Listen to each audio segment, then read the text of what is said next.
What's up, everybody? Welcome back to Stacking the Box College Football Edition. I'm your host, Reed Wallach, joined as always every week, Cody Williams. You can follow me on Twitter at Reed Wallach. You can follow him on Twitter at the Sizzle20. Cody, back home in New Mexico. Me on vacation in Puerto Rico, but that does not stop Stacking the Box. We got some stuff to get to. We got some College Football Playoff Quarterfinals and the remaining bowl games to get to, which, Cody, you may have snuck by me in the regular season, but for the second straight year, I've asserted my dominance in the bowl pick'em pool. One game for every bowl. I am 19-11.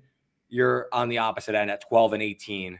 Any thoughts there? We could talk about this. We didn't have to talk about like the regular season barn burner, but we could talk about this landslide here.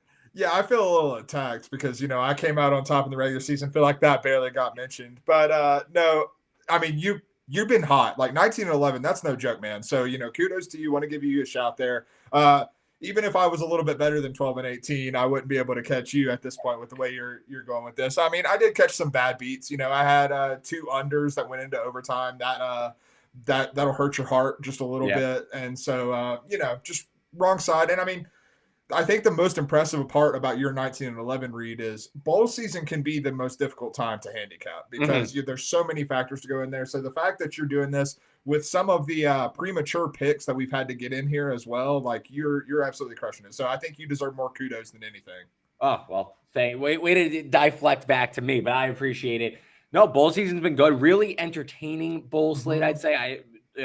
Regardless of betting and anything, I just think the games have been, for the most part, well played or played well enough, I'd say, that I think the expectation and how some people have viewed bowl season in the last few years, I think you've seen pretty good attendance for most of the teams. And I think, for the most part, a pretty sound effort for a majority of these ones. I mean, on a given week in college football, you get some pretty piss poor efforts. I think you're seeing pretty much a standard showing here in bowl season. So overall, any other takeaways before we move on into our CFP breakdown? No, I was actually I'll piggyback off your take that, I think that the atmospheres, a lot of these bowl games have been a lot more impressive than I think I'm even used to seeing. Like, I think the expanded college football playoff may have trickled down to where, some of these lower level bowl teams are traveling or making the trip. Like, I stayed in Albuquerque, New Mexico as I flew in. I flew in late at night, didn't want to make the drive back to Santa Fe. And it was the night before the New Mexico Bowl. And all around my hotel, I saw a bunch of Raging Cajuns gear. And I was like, okay, that's not really close to Albuquerque. So, y'all are showing out to get here.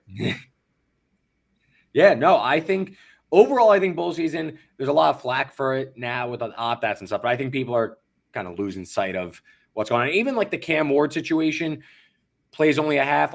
I think that's fine. I guess I would have preferred he played the full game, but he still suited up. He still practiced. I know they end up losing and all that stuff, but there's a balance between you want to play with your team, but it is an exhibition also. So the result isn't the end of the world for a guy like Cam Ward, who's playing in a glorified 7-on-7 scrimmage where these teams are just going up and down the field.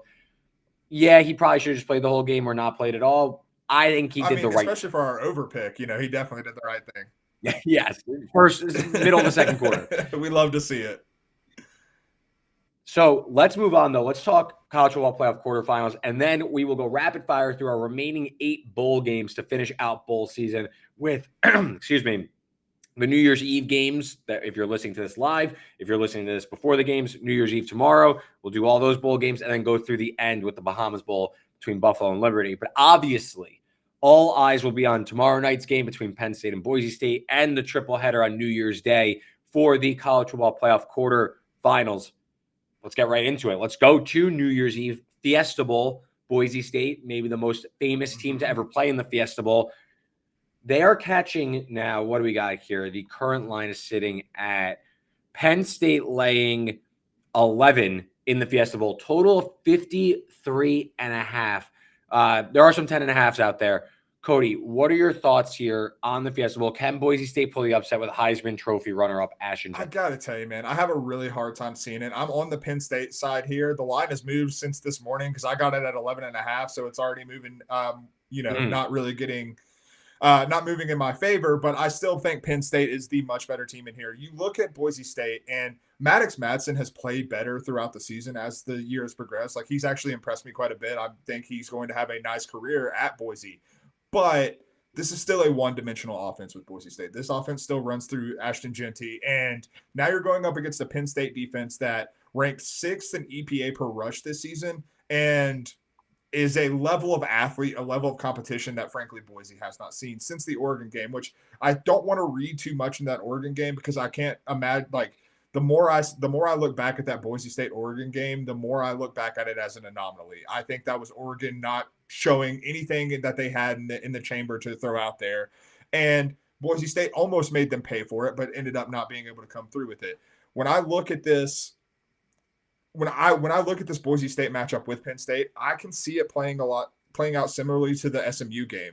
You look at Maddox Madsen, although I think he's playing better, one of the things he has not done a good job of is keeping the ball out of harm's way. He has a 3.42% turnover-worthy play rate. This Penn State defense, with the pressure they're able to get on you, with the talent they have in the secondary, they will make you pay for that. I don't see Boise State having the offensive firepower to be able to get through to this. And even if Penn State doesn't have a Big Ten championship style offensive breakout, because they didn't play particularly well offensively against SMU, I still think they can comfortably sit on this and get to the 11 and a half number. Yeah, I agree with you on the Penn State side. I think I haven't been really a Boise State believer this entire season, and I don't think this matchup sets up super nicely for the Broncos, given Penn State's strength on the defensive line, Abdul Carter, a bunch of, this will, even noting Oregon, this is the best defense Boise State has seen this season. You mentioned just the pure talent difference on each line, especially the defensive side for Penn State. It's going to put a lot of pressure on the Mad Dog to make some plays. And I know it looks nice, I believe, at 22-3 touchdown interception ratio, but that kind of masks the fact that Madsen hasn't been asked to do that much. A lot of teams obviously focus on stopping Ashton Genty. Madsen, 9 big-time throws, 16 turnover-worthy plays this season. When you're the best running back in college football, it makes your life a little bit easier, but I think that this game is going to fall on him. We saw in the Oregon game, I want to say he was 17 for 41 in the Oregon game. That last drive needed a score. I believe there's 3 straight passes incomplete, and they punt back to Oregon. Oregon gets the game-winning field goal, and they win. So I think a lot of pressure is going to fall on Madsen. My pick in this game, though, is on the under 53.5. I kind of just laid out. I don't think Boise State's doing that much on offense, especially converting scoring chances. I'm not sold that this Penn State offense is going to light it up. To me, this does profile a little bit similar to where Penn State in the high 20s, low 30s, and Boise State in the high teens. Does that likely mean a Penn State cover? Yes, absolutely. But I think I'm a little bit safer on the under because Boise State's defensive line has been able to wreak havoc, and Penn State hasn't been a super explosive offense all season. I think Drew Aller can have a big day through the air, but again, it's more about the fact that they aren't a super explosive and fast offense. Boise State, 95th in seconds per play. Penn State, 105th in seconds per play. So you get a really slow start here where both teams are kind of feeling each other out. This game could really torpedo down, and you could have almost a 3-0 after one or something like that. So I feel a little bit more comfortable with the under, but all your sentiments completely. I think they're correlated, honestly, because I see Penn State covering for the exact same reasons that you see the under play. I think they're correlated plays just with different results in terms of what we're betting here. Yeah, no, absolutely. I think this is uphill battle for Boise State, in my opinion. Just before we move on, I know you're taking Penn State, but where does a Boise State upset happen? What circuit? I was saying when we did the Penn State SMU game, how does SMU win? I said they got to hit a few explosives. They probably need to turn Aller over a little bit. That's the path. How do you see Boise State winning? Yeah, I think the two things you mentioned there are definitely keys. I think you have to win the turnover battle, which I think is one of the reasons why I'm so confident in Penn State is I just trust this Penn State offense against this Boise State defense than I do vice versa with Maddox Madsen versus the Penn State defense to win the turnover battle. But Boise State winning the turnover battle, that's the first key there. And I also think maybe deploying Ashton Genty a little bit more in ways that we haven't seen this year. One of the things that I think has gone a little underrated is I think Ashton Genty's a fantastic pass catcher. He hasn't been asked to catch the ball out of the backfield a whole lot. Maybe you throw some different looks and get him the ball in space a little bit more and see if that can catch Penn State's defense on their heels. But you have to create those explosive plays. And I think that starts with Genty because you mentioned the idea that, Maddox Madsen's life has been easy because you have the best running back in the country and teams have been loading up to stop Ashton Genty. One of the key factors in that is not a lot of teams have been successful, and even when they try to do that, they still haven't been able to stop Ashton Genty. And so, if Penn State does that, how does Spencer Danielson, how does this Boise State staff adjust? Yeah, I think it probably is somewhere in Aller. Doesn't make necessarily turnovers, but just isn't as on point. Boise State's defensive line that is second in the country in sacks. Obviously, that's a raw number, not a strength of schedule adjusted. Boise State's defensive line wreaks havoc, and Genty gets loose twice and maybe put some pressure on the Penn State team to go a little bit faster and go pick this up a little bit, maybe get a little tight as the game goes on. I will say one thing that I will note is Andy Kotelnicki does a really good job with Penn State's offense in terms of the motion and the unique looks that he throws at defenses.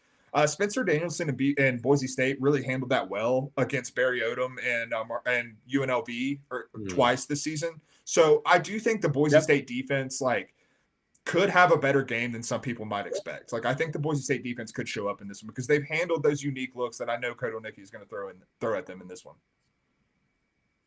Absolutely. We move on now. New Year's Day triple header. We start in the Peach Bowl. Texas taking on Arizona State. Kenny Dillingham and the Sun Devils. And it's called 11.5, 12-point underdog. So money has come in on the Arizona State side. Total sitting at 51. This is the first of 3 on New Year's Day. Cody, what's your look in this one? I hate to do this to the Sun Devils. Have thoroughly enjoyed this run, but I've got Texas covering in this one, man. It's again, much like with Penn State, Boise State, this is a different level of athlete. Arizona State did not play a murderer's row in their Big 12 schedule to get to this point. I think the Big 12 has proven that it might be a better conference top to bottom than we expected, during bowl season. But at the end of the day, Texas is a different animal. You look at Arizona State and their defense. This is a team that ranks 73rd in coverage grade according to PFF. Quinn Ewers didn't get a lot of the credit for Texas in that Clemson game, but I thought Quinn Ewers played really well in the first round of the College Football Playoff, played within himself, didn't make his mistakes, didn't make any back-breaking mistakes, which we've seen him do before. And I think he's going to have the opportunity to do that with with these Texas wide receivers matching up. Isaiah Bond's supposed to be back for this game. I don't think Arizona State can cover them. You add in the fact that the Texas run game seems to have found something against non-elite run defenses, against not Georgia. Basically, you look at Texas A&M, you look at Clemson, they've run the ball really well in those games. That opens up the field for Quinn Ewers. And on the flip side of that, look, this Texas defense is a monster. And I think that without Tyson in the receiving core for Arizona State, they are just a one-dimensional offense that Texas can cover anyone else in the passing game. And so I think it's going to be a really hard day for Sam Leavitt and Cam Scatterbo to find success. So I like Texas covering in this one. Yeah, this seems like a real step up in class. Boise State, similar, we kind of mentioned that before, but as someone who has my concerns about Texas, this does feel like a pretty good matchup for the Longhorns to get ahead here. I particularly like the matchup for the Texas passing game against Arizona State. Arizona State, elite rush defense, top 20 in the country in EPA per rush, but the secondary, the passing defense, closer to the national average. And what really stands out to me is their inability to get pressure. They're bottom 3 in the country in pass rush grade, according to PFF. Quinn Ewers, when he's kept clean, he's been able to really chuck it around. He's completed 70% of his dropbacks when not pressure with 23 touchdowns.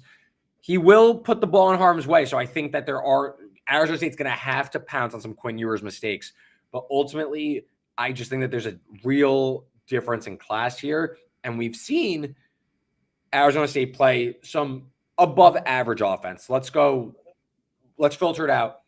Top 50 in EPA per pass. Arizona State has played 5 of those teams. They've played Texas State, allowed 28 points. Texas Tech, they allowed 30. Kansas, 31. Kansas State, 14, really turnover abided there, but great showing, no doubt. And BYU, 23. So pretty mixed bag, but you see they've allowed 28 or more in 3 of those. Of course, I don't think it's really breaking news here. Texas is the best passing game that they will have seen this season. And they really haven't shut it down I like Texas team total over 31. What did I write down? 31 and a half. 31 and a half. If it lands on 31, so be it. But 31 and a half to me, I like Texas. I think they are going to be able to score and get plenty of scoring chances because this Arizona State secondary isn't up to snuff. And what Arizona State has really been great at this season is lack of turnovers. Top 5 in the country in turnovers lost this season. Sam Levitt plays really clean ball.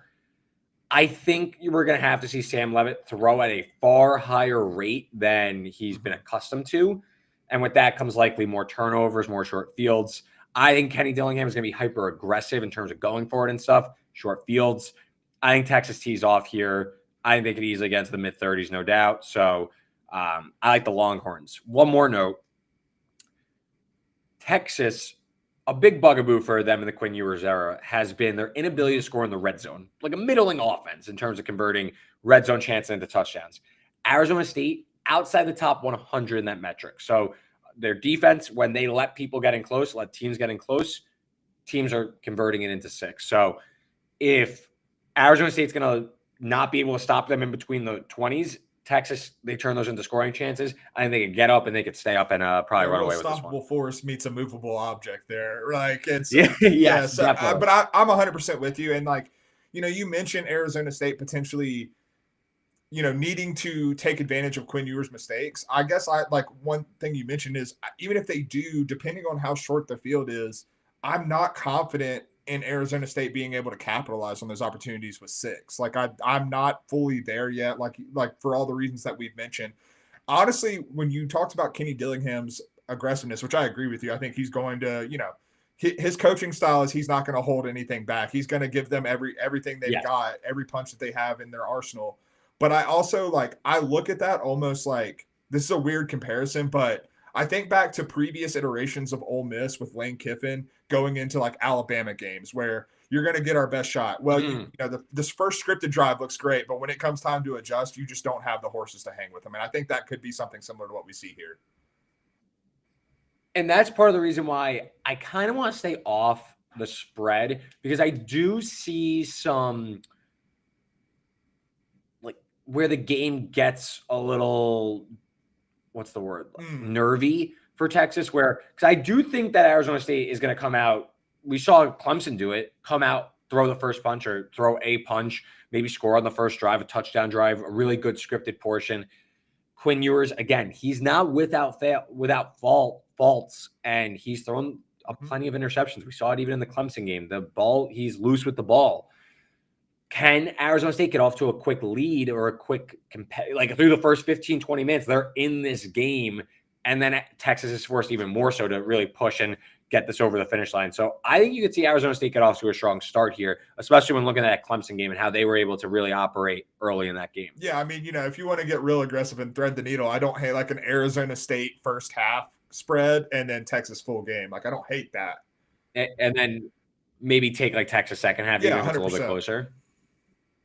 Yeah. Let's keep it moving, though. Rose Bowl, it's the big one. Some would say 2 best teams in the country maybe going at it. Ohio State, Oregon, rematch from week 7. Oregon won that one 32-31. Epic game. Arguably the most well-played game of the college football season so far. They meet in the Rose Bowl now. Ohio State has seemingly solved all their issues because they smoked Tennessee. They face an Oregon team who has now had an extra week to prepare for this one. Seemingly has Ohio State figured out. Where are you at in this one, Cody? I mean, maybe I'm oversimplifying things, but you're going to give me Oregon as an underdog in a matchup they've already won on a game that's on the West Coast. Give me Oregon plus 2.5, man. When I start to look at this, there's 2 things that stand out to me, particularly looking at the Tennessee game. First off, I think one of the big problems Tennessee had with this Ohio State defense is something we've talked about all year. Tennessee hasn't had difference makers at receiver this entire season. And that's something that's hindered Nico Iamaleava, and it's something that's hindered Tennessee's offense as a whole. Well, in the first matchup between Oregon and Ohio State, Oregon took advantage of that. Oregon really attacked these Ohio State defensive backs who, you look at Denzel Burke and you look at the secondary outside of Caleb Downs. I think they're good, not great. And I think that's where, Caleb Downs is great, but everyone else I think falls in the good, not great category. And they attacked them with Evan Stewart. They attacked them with Tez Johnson. And I think the speed of these Oregon receivers is really going to cause Ohio State secondary a lot more problems than Tennessee was capable of. We also saw Oregon's offensive line hold up pretty well against this Ohio State pass rush that has wreaked havoc a lot of the season.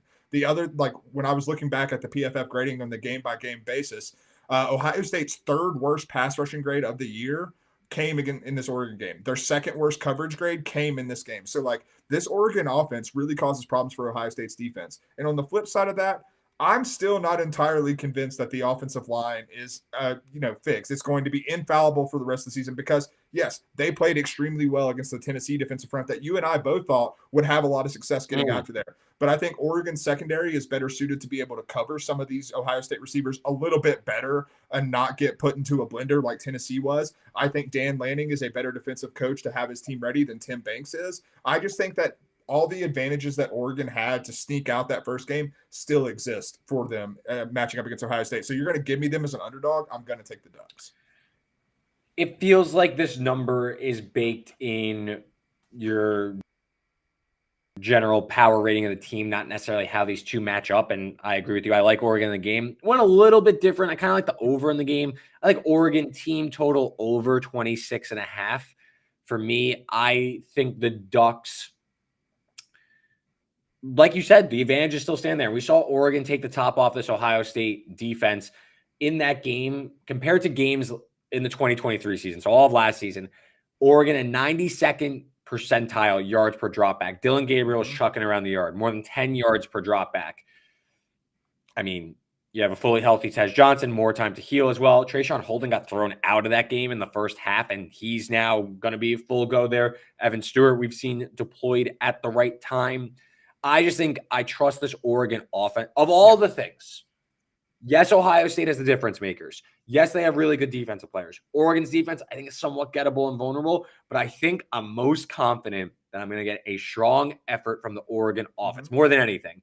Is it likely that Ohio State is a really good day as well, like they did the first time they played Oregon? Yes, absolutely.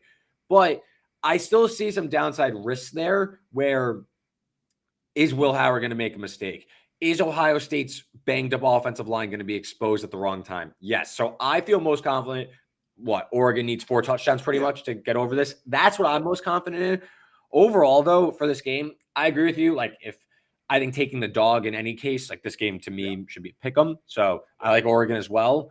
But to me, what it really comes down to is there's a lot of difference makers on both offenses. I think both offenses have a day. I think it likely comes down to fourth down variance and who can convert red zone chances and scoring chances into 6 points and, just keep the pressure on. We saw both coaches play very, very aggressive 4th and 1 in their own territories. Go for it. I imagine it's going to happen again. And I'm sure one team will fail more than the other, and that will be who wins the game. If you cover up what happens and you just show me the 4th down splits, I'm pretty sure I have a good idea of who won that game based on that. So that's what I think. I'm most confident. Oregon, as Sam Kim says in the chat. What's up, Sam?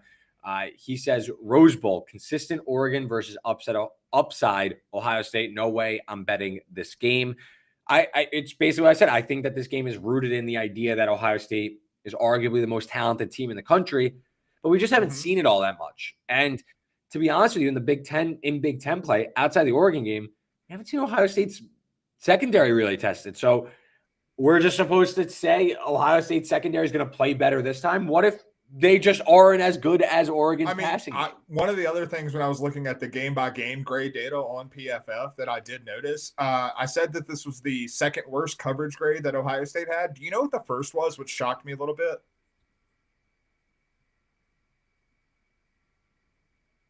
Was it Nebraska? No, it was Indiana, and Curtis Rourke just wasn't able to take advantage of it because he had people in his grill the entire day. But the Indiana receivers were open in that game. He just didn't have the ability to get the ball to them. So when they've been tested against elite passing attacks or elite wide receiver groups, they have proved vulnerable in those capacities. And then you mentioned coaching decisions going to come down to this. Maybe I'm creating a narrative. Maybe I'm just way too down on Ryan Day, but I can't get out of my head the way Ryan Day has coached against Michigan. And I understand Oregon's a different thing, but I feel like Ryan Day coaching against an opponent that he has already lost to is something that really worries me, because I think he gets in his own head and gets stubborn about it. And Chip Kelly falls into that category as well. Yeah.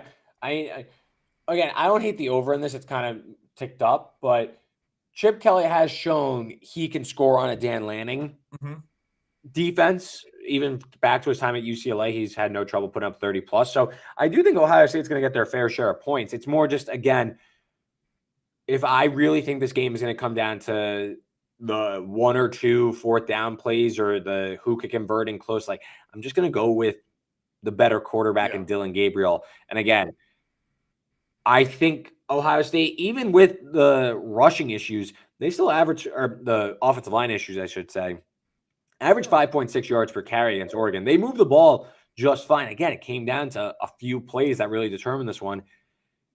And maybe it's coaching, maybe it's just how this runs and stuff. Better quarterback, veteran quarterback, whatever. Like I just kind of side with Oregon. I obviously do as well, but I think we can both agree that this is fun, man. I am wholly invested and excited in seeing how this one plays out, because there's a very high probability, higher than any other game, that the national champion comes out of this game, in my opinion. Very, very possible. Let's move on to the Sugar Bowl, where we got Notre Dame versus Georgia, another super intriguing matchup, maybe for a lot of different reasons than like the Rose Bowl. But we got Georgia, a small favorite with backup Gunnar Stockton set to start this one against the Irish. Before we go to your pick, Cody, Sam in the chat says his best bet of the week is the under in the Georgia-Notre Dame game. Any thoughts? Yeah, I've got a lot of thoughts, because it is also my best bet. Give me the under 45.5 on this one. I will say I lean Georgia in this game, actually, because one of the things that really stood out to me in the Notre Dame-Indiana game is Notre Dame still seems like, outside of Jeremiah Love, it lacks a little bit of juice. Like, I just think that there might be a step slower. And one of the ways that they've gotten really Riley Leonard involved in the passing game and like not just using his legs is with the short screen game. You look back at the Georgia-Texas games. Georgia has done a phenomenal job at maintaining in the passing game those short areas and screens. Like they flock to the football and they, limit any explosive plays, but also limit even a lot of positive plays in those capacities. And I think that's what Notre Dame wants to do in this game. I'm not sure they're going to be able to do it. On the flip side of that, I'm thoroughly convincing myself, I'm probably delusional, but I think a simplified offense with Gunnar Stockton, which is what they're going to have to run, is the best thing for this Georgia offense. You have wide receivers who don't necessarily separate that well. Well, you simplify the offense, make it one read, get guys open, and make it happen. You run the ball well. You have an offensive line that you've had to shuffle around all year. Simplify that, and that probably helps force multiply that as well. I think it's the best thing for Georgia's offense. And then the other thing that I really come back to with the under, I think Georgia has the ability and the talent advantage to take it, like to get out to an early lead. And then I think they sit on it. And we know Kirby Smart. There are a few coaches better in college football than getting out to a lead and sitting on it. I could see this game ending like 20-13 and pretty comfortably in Georgia's favor. I like Georgia. Okay. I think Georgia's going to win. You're going to give me the better coach. You're going to give me Kirby Smart, who you could argue is the best coach in college football. You're going to give him extra time to prepare against a good Notre Dame team. I still don't know how great this Notre Dame team is. I think this team still lacks a difference maker at wide receiver. I think this offense is pretty elementary, and it's now a defense that's banged up, or even more so banged up than it was going into that game with Riley Mills going down. I think Georgia, you kind of hinted at it. I don't think Gunnar Stockton's better than Carson Beck. I'm still, I'm a Carson Beck. I'm with you too. I'm not trying to make that case. I think the drop-off isn't as apparent because what Georgia was trying to do with Carson Beck, given Carson Beck's strengths, the drop-off isn't as great as the true talent difference between Stockton and Beck. I think Georgia now needs to lean to another facet of its game, its run game, with a truly healthy Trevor Etienne, and you go against a pretty banged-up Notre Dame front now. That's where we could see a difference. That's where we see Georgia maybe look a little bit better in this matchup in particular. If they're playing another team, maybe this looks a little different. But I think against Notre Dame, Georgia can control the sticks. I am a little nervous that Riley Leonard's legs can maybe ruin this whole thing, and Leonard could kind of run wild because Georgia struggled against that. But why I'm less concerned about that specific matchup, because you look at where Georgia struggled this year. Okay, they struggled against Jalen Milroe. Alabama had dudes on the outside that they had to worry about as well. They struggled against Ole Miss and Jackson Dart. Ole Miss, again, high-tempo offense. You can move guys around. Even without Trey Harris, you can move guys around. Dart really thrived off of the after the play broke down, also on a sloppy track in Oxford. Haynes King, a lot of misdirection. A lot of didn't know where this was going, throws, screen passes, all that stuff. I don't trust Notre Dame's skill position or pass catching group, I should say. I'm discounting Jeremiah Love from this. I think Georgia is going to dare Notre Dame to win on the outside and say, you know what? We're going to shut down Riley Leonard. We're going to put you in 3rd and 8. If you can work your way down the field through the air, good on you. You win. I trust Georgia to come with a better game plan. And to be honest, like I know Notre Dame handled Indiana and whatever. Wasn't impressed. Sorry, I wasn't impressed. They had a 98-yard touchdown run after they stopped a red zone drive or near red zone drive. They averaged about 4 yards per play the rest of the game. Granted, they were up, so they could sit on it, but I didn't leave that game super moved by Notre Dame. Nor did I. I was going to bring up the exact same point if you didn't. Like, outside of the 98-yard Jeremiah Love run, which, to be clear, could happen in this game. Jeremiah Love, it was important. Jeremiah Love is a damn good football player, probably RB1 in the 2026 NFL draft. Like, let's be very clear about that. He can make a play happen, but you're breaking all this down, and the thought that keeps coming to my head is with Gunnar Stockton in at quarterback for Georgia, there's a chance we see very similar offensive game plans from these two offenses. Georgia's just running it with better players and facing it with a better defense. Like, that's what it boils down to. Yeah. Yeah, I like Georgia. I don't mind the under.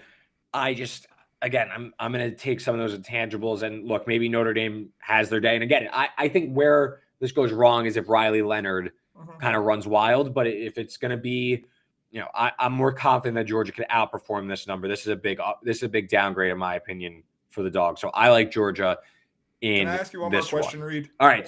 So I like Riley Leonard. I'm not, trying to hate on the kid, but when you look at the mobile quarterbacks that Georgia struggled with that you mentioned, you look at Jackson Dart, you look at Jalen Milroe, you look at Haynes King. I'll exclude Milroe because it's an obvious answer here. But I think King and Dart have more juice than Leonard does with his legs, personally. Do you agree with that? Leonard is more of you can't tackle him, and he's gonna turn a 2-yard gain into a 6-yard gain. Whereas Dart is more, I'm gonna turn upfield and rip this. Leonard is more of you need a few bodies to bring him down, which is just a little bit different. King and Leonard are somewhat similar. Leonard's bigger, but I don't know. I think that to me, the dangerousness of Riley Leonard's legs is a little bit overblown, in my opinion. I just don't think he's as dangerous of a runner, despite the usage that he gets in the running game. I think that's fair. I think, though, in a game like this, you could see Notre Dame really spam it. One other thing that I found, it's not the perfect example or thing to call back on, but Georgia's actually seen a Mike Denbrock-led offense before when his time at LSU. This is the Notre Dame offensive coordinator. They faced in the 2023 SEC championship game. Georgia won 50-30. That was the game where Jaden Daniels, this was the year before his Heisman season. LSU backed in after they beat Alabama in overtime, if you remember the Mason Taylor touchdown. Daniels got hurt in the first half, so it was actually Garrett Nussmeier came in, but LSU couldn't run the ball whatsoever in that game. They had less than 70 yards rushing. So I know Daniels got hurt. So it's not a perfect example, but it's pretty apparent that game was over at the first half. I don't have the box score, but I believe it was 28-10 at half. Like the game was non-competitive. I know Georgia was better then, and I know Daniels got hurt, but this was still Jaden Daniels and Malik Neighbors, and they were getting whooped on a neutral field against Kirby Smart's defense. Like it's the same play caller with a much worse agreed. offense. And like the lasting image from that game is Jalen Carter holding Jaden Daniels in one arm. Like, and I think we could see something similar. Yeah, and again, like it's not like I don't want to say like, oh, that they shut them down then, so that's why they're gonna win. That's not what I'm saying. It's just that, like, again, Kirby Smart has seen this before, and he's arguably the best coach in college football. So it just, and I don't know. I just think that there's a lot more avenues for Georgia to win than Notre Dame. All right, so really quick before we move on to our last bowl game. So we agree on Penn State, we agree on Texas, we agree on Oregon, and we agree on Georgia. That's famous last words. For all of your bowl, your bowl season record, our college football playoff picks did not go particularly well in the first round. No, too much faith in the dogs. So that would set, if it goes our way, it would set up Penn State versus Georgia, Oregon versus Texas, probably getting a Big Ten title rematch. I think that's probably what the odds would say. I'm not totally convinced that would be the case, but I think that's what the odd, like Penn State and Oregon would be favored in those games. Yeah. Wow. It might be. They have the toughest path, but it might be Ducks. Looks like it. I mean, if that's the way the path shakes out, that's highly advantageous for the Oregon Ducks. I think so. I like Oregon against Texas, and then obviously against Penn State. All right, cool. Good stuff on the playoffs. We will be back on January 7th, previewing the semifinals and getting you ready for possibly those two games that we just mentioned. So before we get out of here, though, we got some bowl games to motor through. Let's start with tomorrow. Let's just get right into it. Tomorrow's game, we got Alabama, Michigan kicking off on New Year's Eve, the ReliaQuest Bowl, rematch from the Rose Bowl. I'm wearing the shirt, actually. There we go. Rose Bowl shirt. Shout out Robbie, who got me the shirt at the Rose Bowl. Very, very different, though. We got Alabama laying nearly two touchdowns, laying 13.5 with a total of 43.5. Cody, what you're looking to rely on? I'm going over. Whenever I see a low total like this with two programs that have the talent that Michigan and Alabama do, I tend to favor the over because I feel like we see a lot of business decisions being made on the defensive side of the ball. You throw in the idea of Jalen Milroe and DeBoer going against a Michigan defense that, frankly, is going to have some lesser experienced players in some key roles. I just think that we get over this total, even with Michigan potentially not doing a huge part of the heavy lifting in terms of scoring. Yeah, I'm just going to lay with the Tide. I think Alabama can win 44-0. You look at who's out for the Michigan side.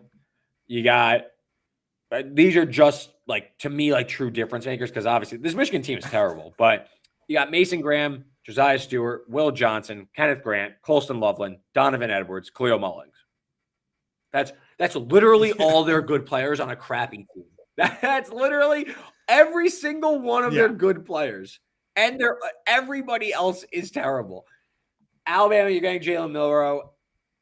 We've seen this before, and I know it's like not Nick Saban's team or whatever, but there was actually a few years ago, Alabama played Michigan in a bowl game. And everyone was like, oh, Alabama's not going to care. They failed to make the playoff. They're not going to care, blah, blah, blah. They smoked a pretty mediocre Michigan team. I want to say they won by like 3 touchdowns or something. I think Alabama absolutely laps Michigan here. So I like and this is also an Alabama vibes game because my read currently is that Jalen Milroe is coming back for the 2025 season. Like, if he was going to the draft, I don't see why he would be playing in this game, frankly. Because of the love of the sport and finishing. That doesn't exist anymore, Reed. I'm a nihilist. That doesn't exist anymore. Later in the day, the Tony the Tiger Sun Bowl between Louisville and Washington. Louisville have been holding steady as about like a 3-ish favorite. Seen some money coming 2.5 on the card. Total of 49.5. I'm going over with this one again and over 49.5. I just think that when I look at these two teams, I have the most confidence in the offenses more so than the defenses. And more importantly than that, and I'm going narrative pick on this one. You have two veteran quarterbacks making their final starts. I think you try to send them out putting on a show. So I think we see a lot of the scoreboard lit up in this one pretty quickly. I like Washington. I think Washington should be favored.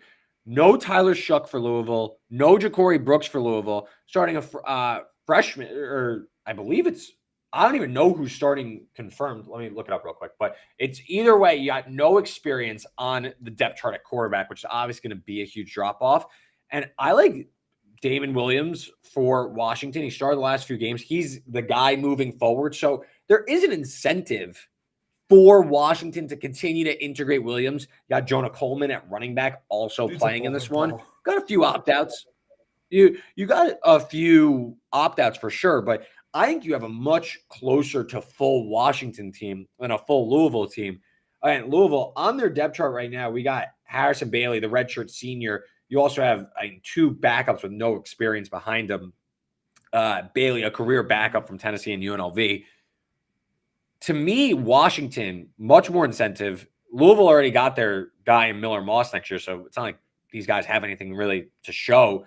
Washington, I think, motivation their edge. And I think the Huskies, and I had their win total under, mainly because their schedule was so terrible. This team actually graded out top 25 in the country in things like net EPA per play. This was a team that actually put forth a pretty solid effort, all things considered, with their season. So I think that this is the start of next season for them. I think they win this game outright, so I'm happy. I mean, Jed Fish is a good coach. Let's not he's just a damn good football coach. So, yeah, I think I come down on the offense because I trust Jed Fish and Jeff Brom more than anything. I just think that those two guys know how to put points on the board. I think Jeff Brom would be able to do that if it was me at quarterback, quite frankly. We move on to the Citrus Bowl, also on New Year's Eve. South Carolina finished on a high this year. They just missed the playoff, but really just great year for Shane Beamer. The program seems to be trending in the right direction. Can they keep it going now in a bowl game against Illinois, laying 10.5 against the Illini? Where you at on this one, Cody? Going, man. South Carolina minus 10.5. This is the easiest bet I've made today. I think that South Carolina is just going to be able to physically overwhelm Illinois' offensive line, much like we saw Penn State do. But I also think Lenora Sellers is just a difference maker. And I think that what you just said about Washington, this is the start of next season where South Carolina, I expect to be back in the college football playoff mix. I think we keep those vibes high. Yeah, I like the Gamecocks as well.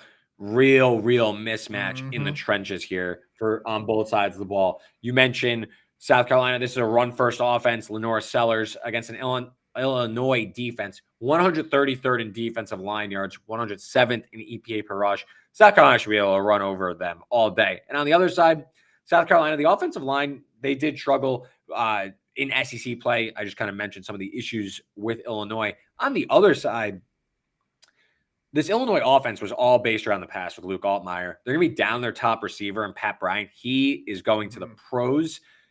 South Carolina, one of the best defensive lines in all of college football.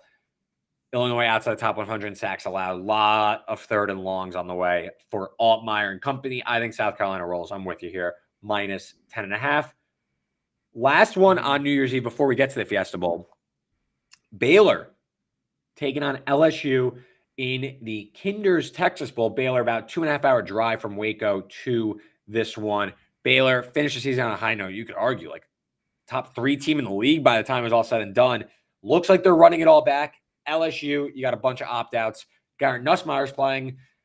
Not much else. Kyron Lacey going pro. You have 2 starting tackles opting out. Mason Taylor opted out. Major Burns opted out. A lot of guys out for the Tigers. You've seen a ton of money coming on Baylor. Now, 3.5-point favorite. Total of 59.5. I'm just going to go with what I've seen from both teams all season, which is no defense. And so I'm taking the over 59.5 in this one. I understand that, LSU's offense is going to be, down some parts. Nussmeier not having his 2 starting tackles does worry me a little bit, but I'm not particularly scared of this Baylor defense. I think that LSU will still be able to move the ball pretty well. And on the flip side of that, LSU hasn't been able to stop anyone all year. So I think Baylor continues to have success on the offensive side of the ball behind Sawyer Robertson. In 5 of 7 games that Sawyer Robertson started, Baylor scored 31 or more points. I think they get over that number. I like Baylor team total over. I don't trust this LSU defense a lick. I think this Baylor offense is humming. I agree with you on the over for the game. I really think Baylor, they can get up, they can stay up, they can run it up. I think LSU is a pretty high floor with Nussmeier playing. but with some offensive tackles out, I could see them maybe falling a bit short in this one. I like Baylor in the game, but like given the current number, I like Baylor team total over. I mean, this team really ended up as like an elite offense. 28th in yards per play, average 34 a game on the year. Didn't allow much pressure in the backfield. This team could rip off explosives. Big day in store for the Bears. I think they keep another team that I think is building forward towards a big year next year. Like I could see Baylor getting to 40 in this game, quite frankly. So we now get to like the tail end of bowl season. We're after the quarterfinals. We're in through New Year's. We got Duke, Ole Miss in the TaxSlayer Gator Bowl. Ole Miss, pretty much everybody's playing for this team. Despite going pro, despite transfers, whatever, you got a lot of guys that are signing up to play with this one, including Jackson Dart. For Duke, they will be down quarterback Malik Murphy. He is out. He's going to Oregon State. You got that's pretty much it. But the backup, Henry Beelan, is starting, and it's not pretty there given his small track record. On this one, Ole Miss. Ole Miss minus 17.5, man. Like I would have considered this number if Malik Murphy was playing in this game. Now we have a substantial downgrade at quarterback. Ole Miss is going to, as much faith as I have in Jackson Dart in this offense to be able to put up points even against the Manny Diaz defense. I probably would take the Ole Miss side on this no matter what the number was, just because I think their defense absolutely wreaks havoc. Like, we've seen this defense shut down much better offenses than Duke on a backup quarterback. I went in a similar realm. I went Duke team total under 16.5. I don't know how Duke's going to score in this one. And my only concern is I guess Ole Miss is probably good at this number, but like, what if Dart pulls the Cam Ward and they just don't get up enough fast enough for Dart to cover this number? And like this game ends like 24-10 or something. But Beelan, you go to his numbers from last year. He started one game. Somehow Duke won this game. I'm pretty sure I bet NC State in this game, but they beat NC State last year. Henry Beelan the fourth. I think I called him Harry before, but Henry Beelan started one game, 4 for 12 for 107 yards, 2 touchdowns and an interception. Ran it 5 times for 28 yards. Facing an Ole Miss defense that's pretty much going to have all of its weapons. I just don't see how are they scoring more than 2 touchdowns. I don't see. You mentioned them scoring 10 points. How are they getting to 10 points? That's my question. Yeah, this one's going to be a bit of an egg, I think, between Duke and Ole Miss. First Responder Bowl, total has taken a dive. Spread has been all over the place. North Texas, you have their starting quarterback, Chandler Morris, out. You have their starting wide receiver, DT Sheffield, out. You have their starting running back, Porter, out. Texas State, starting running back, Ishmael Ahmadi, out. Rumors that Jordan McLeod might not be playing the full game. We'll see. He's out. That's probably trended to why this total has dropped. Still sitting at 61.5 for the First Responder Bowl on January 3rd. Spread still sitting at minus 13 in favor of the Bobcats. I'm going with the over 61.5, and everything you said obviously scares me. Like, there's a lot of players that we don't know, but I don't trust either of these defenses. I can assure you of that. I trust both of these offensive-minded head coaches. I trust the way these offenses, the pace that these two teams play at. I just think there's going to be so many opportunities for explosives that even if Jordan McLeod doesn't play, even without Chandler Morris in this game, I just think the explosives just come in droves in this one. This feels like a game that just gets super sloppy in the way of the defense not making plays. It's just such a high total that I need to go under, especially on the premise that Jordan McLeod could sit in this one. It really does. It's a scary one to take. North Texas, I mentioned, pretty much their top 3 offensive players are out. They will be starting freshman Drew Mestemaker, 6'4", believe it, 3-star. I believe he's a walk-on, actually. I with a total in the 60s, I don't care how fast they go. It's just too many touchdowns needed to get over this number.